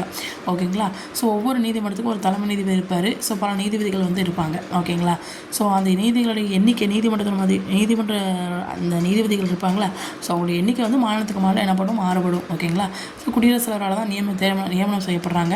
ஸோ இப்போ வந்து 28 மாநிலங்கள் 9 யூனியன் பிரதேசங்கள் இருக்குதுன்னு சொல்லி அப்போலோ டேட்டா சொல்கிறாங்க. ஓகேங்களா, ஸோ 25 உயர்நீதிமன்றங்கள் வந்து இருக்குது அப்படின்னு சொல்கிறாங்க. ஓகேங்களா, ஸோ இதில் வந்து நீதி வரையறை அப்படின்னு சொல்கிறாங்க. ஸோ தனக்கே உரிய நீதி வரை அப்படின்னு சொல்லி பார்த்தீங்கன்னா இப்போ சென்னை, மும்பை, கொல்கத்தா இதெல்லாம் இருக்குல்ல, இவங்கெல்லாம் என்ன பண்ணுறாங்க அப்படின்னா தங்களுக்கான நீதி வரை அதிகாரங்களோட மேல்முறையீட்டு வழக்குகளை வந்து விசாரிக்கக்கூடிய அதிகாரங்கள் வந்து பெற்றிருக்குது சென்னை, மும்பை, கொல்கத்தா. ஓகேங்களா, ஸோ அதுக்கப்புறம் அதே வழியில் பார்த்திங்க அப்படின்னா மற்ற நீதிமன்றங்கள் எடுத்தாங்க அப்படின்னா மற்ற நீதிமன்றங்கள் பார்த்திங்கன்னா மோஸ்ட்லி வந்து மேல்முறையீட்டு வழக்குகளை வந்து என்ன பண்ணுவாங்க அப்படின்னா விசாரிக்கக்கூடிய அதிகாரங்களை மட்டுமே வந்து கொண்டிருப்பாங்க அப்படின்னு சொல்கிறாங்க. ஸோ இங்கே வந்து பார்த்தீங்கன்னா 1962 ஜூன் மாதம் அந்த 62 திருப்பி போட்டால் 26 விக்டோரியா மகாராணி வந்து காப்புரிமை கடிதம் அப்படிங்கிற மூலமாக சென்னை, மும்பை, கல்கத்தா ஆகிய மாநிலத்தில் வந்து என்ன பண்ணாங்க உயர்நீதிமன்றத்தை உருவாக்கியிருப்பாங்க. ஓகேங்களா, ஸோ இது வந்து மெட்ராஸ் உயர்நீதிமன்ற வளாகம் பார்த்தீங்க அப்படின்னா உலகத்திலே லண்டனுக்கு அடுத்த 2வது பெரிய நீதித்துறைன்னு சொல்கிறாங்க. ஓகேங்களா, மெட்ராஸில் இருக்கிறது.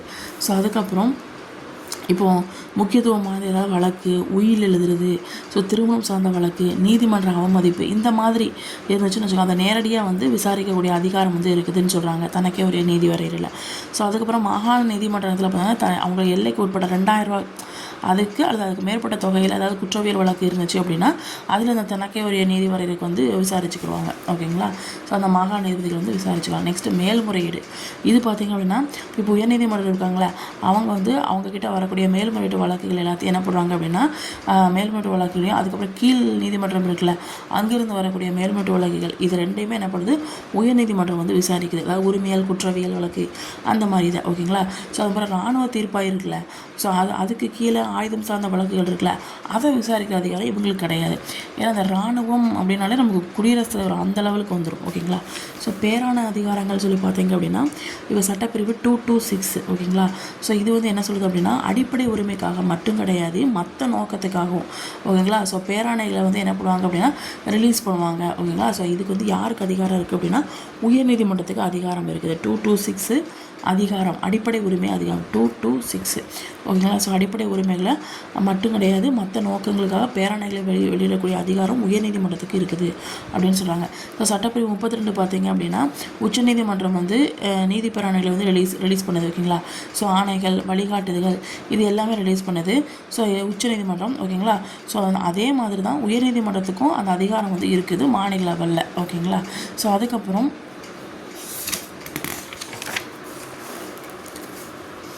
அதுக்கப்புறம் இதில் நிறைய நீதி பேராணைகள் வந்து இருக்குதுன்னு சொல்கிறாங்க. ஆட்களவு நீதி பேராண்மை, கட்டளையுறுத்தும் நீதி பேராண்மை, தடையுறுத்தும் நீதி பேராண்மை, தகுதி உணவும் நீதி பேராண்மை, ஆவணக்கேற்பு நீதி பேராண்மை. ஓகேங்களா, ஸோ இதெல்லாமே வந்து அந்த இதுலேயும் நம்ம பார்த்துருப்போம்.